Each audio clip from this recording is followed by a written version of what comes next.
कंचन एक छोटे से गांव में रहती थी। गांव पहाड़ों से घिरा हुआ था। कंचन का परिवार बहुत साधारण था।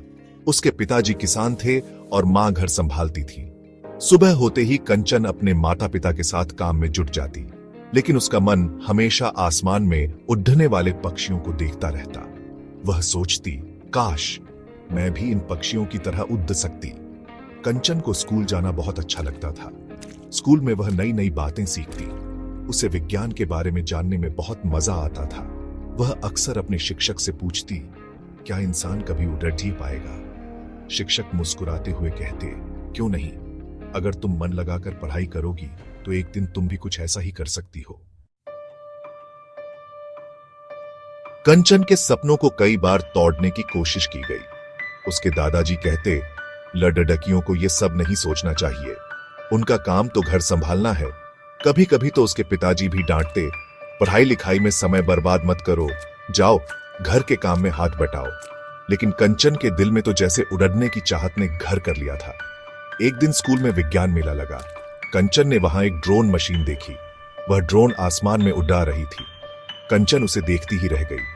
उसके मन में फिर से उड़ने की चाहत जाग उठी। उसने ठान लिया कि वह भी एक दिन उड़ने वाली मशीन जरूर बनाएगी।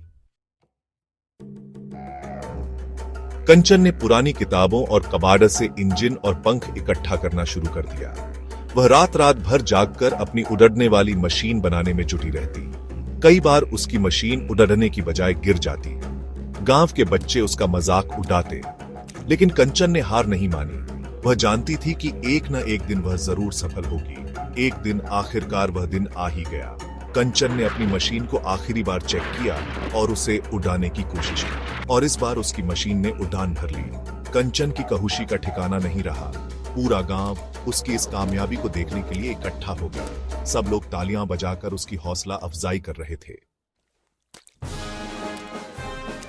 कंचन की कहानी अखबारों में छपी। जिला मुख्यालय से उसे पढ़ाई के लिए छात्रवृत्ति मिली। उसके माता पिता को अपनी बेटी पर बहुत गर्व हुआ।